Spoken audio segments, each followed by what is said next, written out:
Gürjistanyň ozalky prezidenti Mikhail Saakashvili gyda maslahatyna geleninde aradan çykan türkmen lideri Saparmurat Niyazowyň öz garamagyndaky ministerleriniň ählisini maskaralaýandygyny gurrun berdi. Saakashvili häzirki wagtda Ukrainanyň milli reformalar geňeşiniň ýerine ýetiriji ýol başçysy bolup durýar.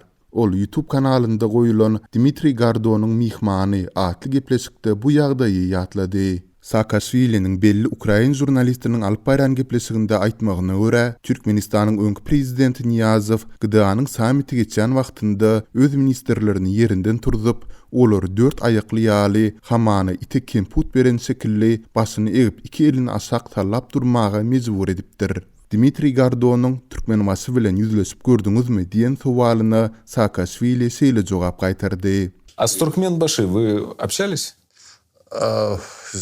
Со старым там... С Сапармурадом Ниязовым. Да, там был инцидент на одном саммите СНГ, когда он заставил своих там этих министров становиться на четвереньки, как собачки их кормил конфетами. Ozalky prezident Niyazow bilen GDA-nyň bir sammitinde şeýle ýagdaý boldy. Haçanda ol öz ministerlerini kemput berilýän itemin edip 4 aýakly ýaly durmaga mejbur edilende bu ören gözgyny göründi. Sondan soň ol uzak ýaşaman öldü. Men onuň ýasyna da gelmeli boldum. Has takygy jaýlanysyna dälde täze prezidentiň Gurbanuly Berdimuhammedowyň kasam kabul ediş dabarasyna diýip öňkü gurji prezidenti ýatlady.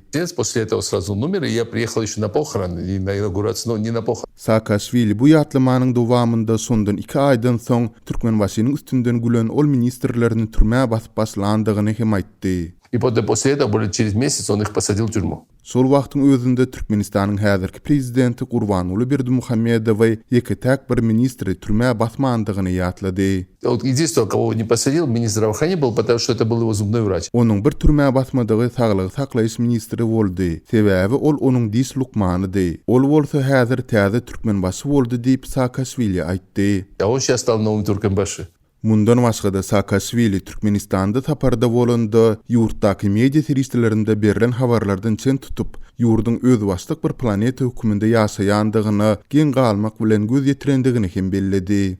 Ну, меня удивило в Туркменистане, когда я был пару раз там, вот это, у них по телевизору новости, весь мир это Туркменистан.